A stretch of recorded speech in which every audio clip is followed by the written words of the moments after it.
Here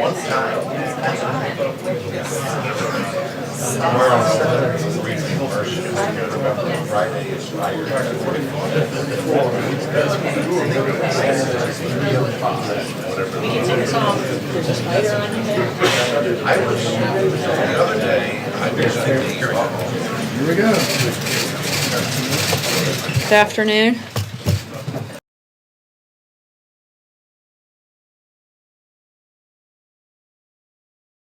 Here we go. Good afternoon.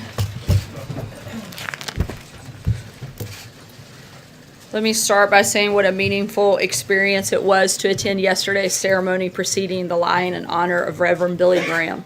Reverend Graham left this earth last week, but his legacy will live on for eternity. As the president said during his remarks, everywhere he went, Reverend Graham delivered the same beautiful message: God loves you. That's a message that we should all stop and really consider a little more often.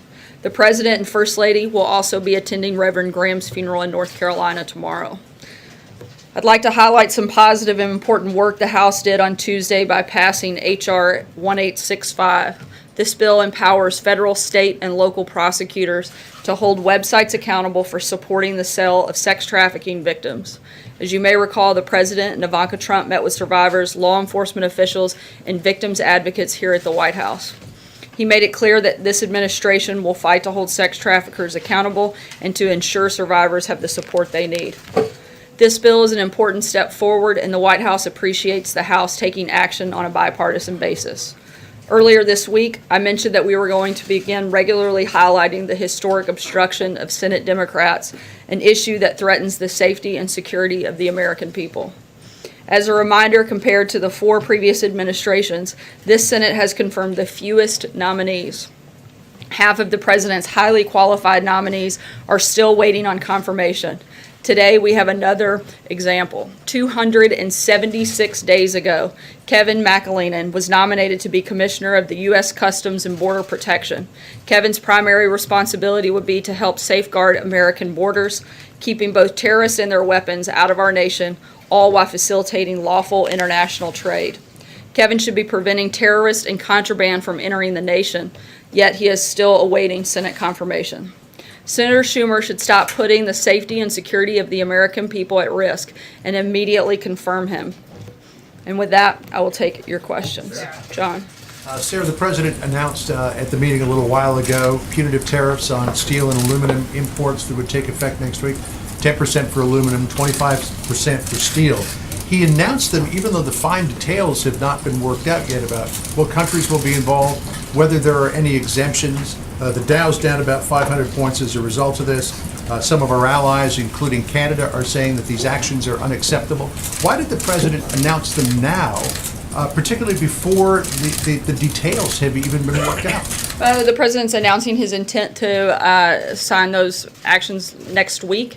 We're not going to get into any more details until those details are finalized, but that is what he intends to do next week, and he was making that announcement. Is he concerned about the results or the effects that his announcement has had so far? The president's concerned about the men and women of this country who have been forgotten about, the industries that our country was founded and built on, and this shouldn't come as a surprise to anybody. This is something, frankly, the president's been talking about for decades, certainly something he talked about regularly on the campaign trail, and something that he's delivering on, making that clear today, and those details and that actual announcement and signing will take place sometime next week.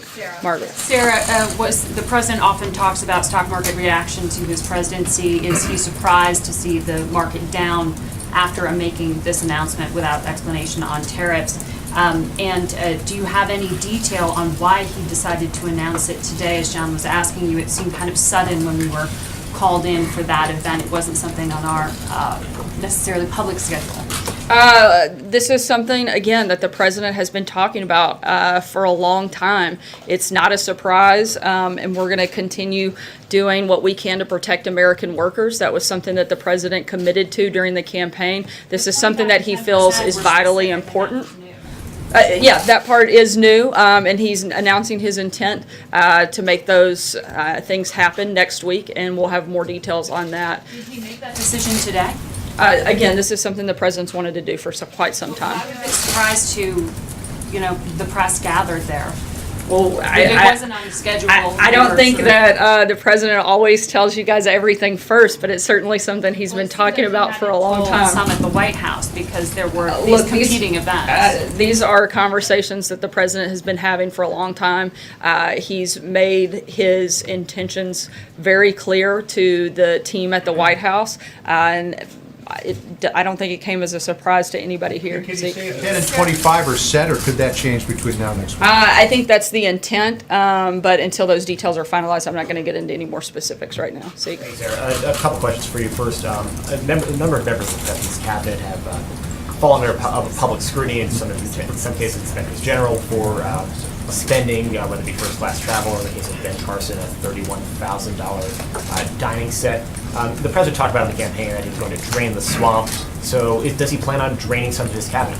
I don't, in terms of if you're asking if he's getting rid of anyone on the cabinet, I'm not aware that that's taking place at any point right now. To be clear, on Secretary Carson, the order that you referenced was canceled, and they're looking for another option that's much more responsible with taxpayer dollars. You said a number of times that when the president loses confidence in a member of the cabinet, he tells us. So that means we haven't heard that, so he has confidence in these people. So can you explain why the president has confidence in some of these members of his cabinet, like Carson, Shulkin, Pruitt, and Zinke, who there are numerous investigations into some of their conduct and spending. So why do they have the president's confidence? Look, starting with the VA, with Secretary Shulkin, the president is glad for the job that he's been doing in reforming the VA and modernizing the VA, a lot of the movements that they've had there, and he supports him in those efforts. But they're also, we have been reviewing these actions and making sure that we're being very responsible with taxpayer dollars. This is something that the president has asked all of his team to go back and look at. And there's one quick one on guns. Senator McConnell up on Capitol Hill a few minutes ago said that next week the Senate would not be moving forward with the fixed mix legislation that Senator Cornyn has put forward. And Cornyn said that they're going to be discussing banking regulation and potentially also human trafficking next week, and not gun legislation. After yesterday's session, it seems that Republicans are running away from what the president wanted as sort of a quick solution to this, quick resolution on this front. Why doesn't the president have the clout on Capitol Hill that the president, it's the Republican president, Republican Congress? Why can't he seem to get Congress to bend his will?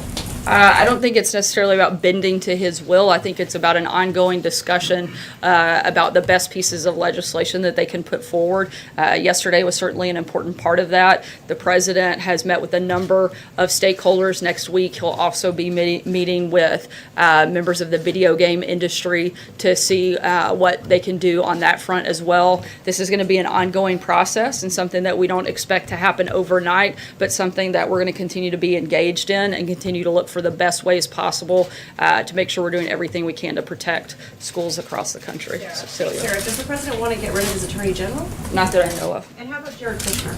No. Is Jared Kushner becoming a distraction given all the controversies that he's been at the center of in recent days? Look, Jared's still a valued member of the administration, and he's going to continue to focus on the work that he's been doing, and we're going to continue pushing forward on that front as well. And are there any concerns about conflict of interest given those meetings that he had with executives from companies that gave his family business millions of dollars in I would loans? refer you to the statement that was put out by his attorney, But John. conflict of interest appearance even? Concerns about that here at this White House? Again, I would have to refer you to the statement put out by his attorney, John. Thanks a lot, Sarah. Back on the tariffs announcement, is the president concerned about the impact that this may have on America's allies, like Canada, the UK, the EU? The president's biggest concern is making sure that we're doing everything we can to protect American workers, and that was what his announcement on his intentions next week are specifically geared towards. This isn't something that he's shied away from or something that he hasn't spoken about regularly and often, or something that he's going to stop talking about at any point soon. Blake? Sorry. Retaliation from... I'm sorry, I can hear you. Is the president concerned about any retaliation coming from any of the countries that may be impacted by this announcement? Not that I'm aware of. Blake? One final thing, I'm sorry. Sorry. Just wanted to ask you about a comment and get your reaction to Republican Senator Ben Sasse put out a statement in regards to these new tariffs. He said that the president is proposing a massive tax increase on American families. Protectionism is weak, not strong. And he concluded by writing, "You'd expect a policy this bad from a leftist administration, not a supposedly Republican one." Do you have a comment on that? I don't know that the president will or should ever apologize for protecting American workers, and certainly not to Senator Sasse. Thank you, Sarah. Let me try to drill down on this. You say you won't be getting into details at this point. So if there are details to get into, should we read into it that there will be exemptions for certain countries? Again, I'm not going to get ahead of the final details that'll be put out next week. At this point, there's no additional information to share as this is all being finalized. Has the president made up in his mind which countries he might exempt or at least is considering? Again, I'm not going to get into any details on this front, and I don't have anything further to add on his intentions that'll take place next week. We're a little bit tight, so I'm going to keep moving. Jordan. Thanks, Sarah. Yesterday was the deadline that Chairman Gowdy set for the White House Chief of Staff to reply to his questions about security clearances at the White House. Was that request met? Did the Chief of Staff send a reply to Chairman Gowdy? We're having conversations with the committee, and we're going to continue working with them, and I can't go any further than that at this point. Do you think that you might answer the committee? Again, we're in regular conversations with them, and we're going to continue working with them. Trey? Sarah, this week, the president expressed frustration with his attorney general and the Department of Justice as it relates to the process to look into FISA abuses. What would the president like to see done differently? Look, the president's made clear that he has a lot of concerns, like you said, with the current FISA process. Nothing makes the problems of FISA cleaner than what was outlined in both the Republican and Democrat memos. The FBI used political campaign material to get a warrant to spy on American citizens. They failed to disclose to the judge that the dossier was funded by the Clinton campaign and the DNC, even as it was being used to spy on people associated with the Trump campaign. Obviously, that alone shows us that the process needs to be looked at closely and reformed to make sure that we're doing everything we can to protect the privacy of American citizens. And as it relates to that tweet, could you elaborate on the relationship between the president and the attorney general?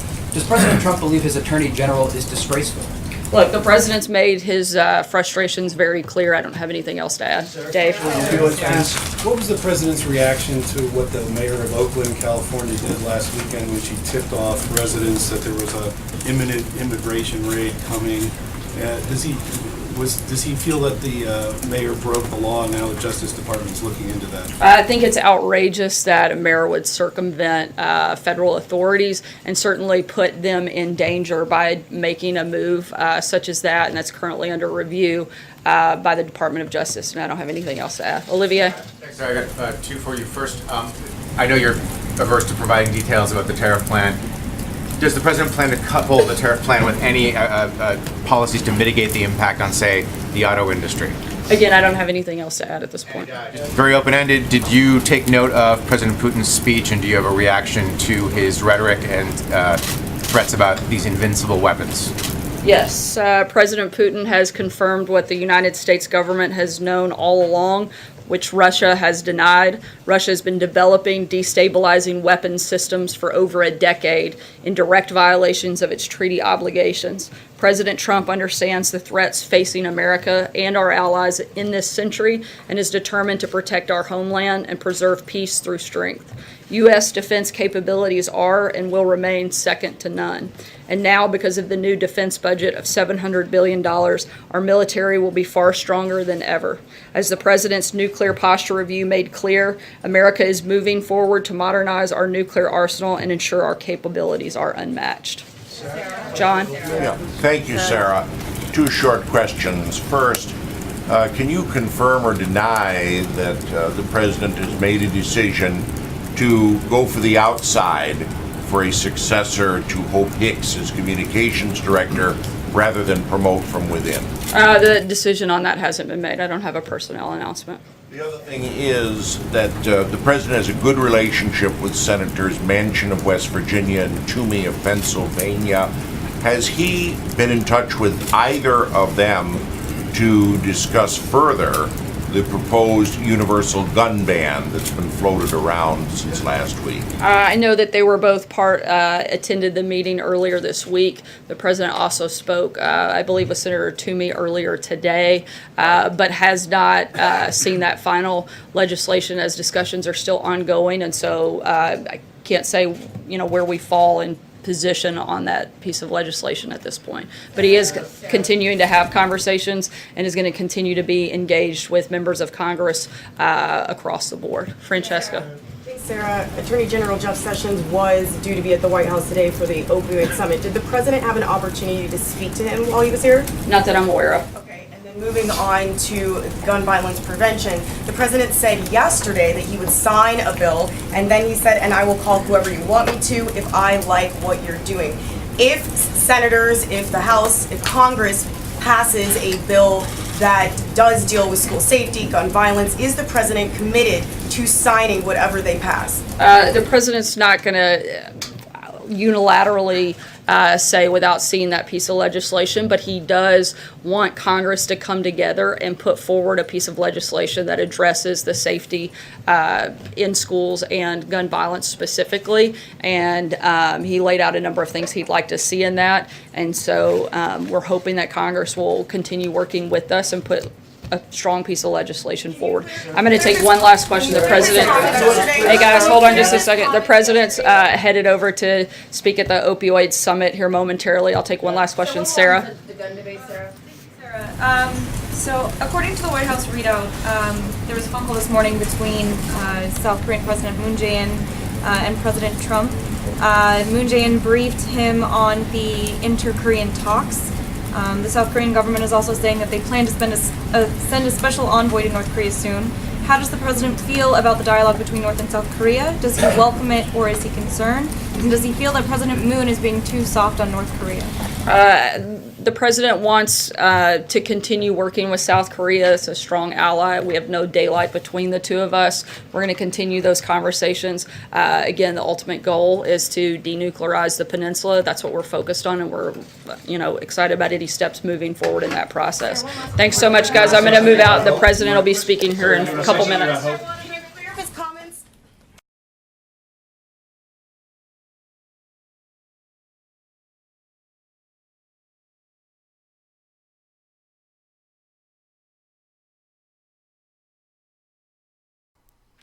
All right, folks, thank you very much for joining us and choosing us as your stream of choice. Sarah Sanders did a very good job on that press briefing. She always does a good job to make sure that she answers everything correctly, and that way the mainstream media has a harder time spinning whatever she says from the podium. So she does a very good job. Thank you very much to everyone that shared the live stream on social media, on Facebook, on Twitter, on Gab, on Reddit, all that stuff. All of those shares help out the channel immensely. You guys help us continue and stay live here at YouTube due to, censorship and stuff that's going on right now. All the help that we can get is very much appreciated. All the shares, all the interactions and the thumbs up and stuff like that is always very, very helpful. It shows YouTube that there's a lot of interest in our content. So if there's a lot of interest in our content, then the censoring, the censors and stuff like that can't affect us as bad as if there is no interaction with our content. So, always please make sure that if you guys like the videos, like the live streams and stuff like that, that you guys give it a thumbs up and you guys share it on social media, and you guys stay active on the chat and stay active in the comment section of the videos. All that stuff helps us pass by and surpass the censors that are on YouTube trying to censor news channels and stuff like that. So thank you so much for all of your support. Also, thank you so much to the moderators for keeping the chat clean and enjoyable for everyone. All contributions on PayPal and Super Chat and stuff like that are very much appreciated. And we thank you so much to everyone that has been contributing within the last week. All your contributions go straight back into the channel. It doesn't go for me, it doesn't go for anybody else. It goes straight back into the channel to make sure that we continue and we find new avenues of spreading our our news and our content and stuff like that. So thank you so much to everyone that has contributed both on PayPal, Super Chat, and stuff like that. So thank you so much, everyone, and stay tuned. We're going to be uploading the president's speech later on today, or later on regarding the opioid crisis. He's going to speak for like 4 or 5 minutes. So we're going to be uploading that. We're also going to be uploading the State Department press briefing, and we're going to be also uploading the president's meeting with parents and lawmakers regarding the school shooting in Florida. He did another meeting today, so stay tuned for that. More information on the tariffs on the sanctions and stuff like that are coming up soon. The tariffs that President Trump has debuted today regarding aluminum and also steel coming from abroad. All that stuff is coming on later on here on the channel and also on our website at goldenstatetimes.com. So make sure that you guys join us later on today. Thank you very much for watching. My name is Jen. I'm from Golden State Times, and I'll see you soon. Peace.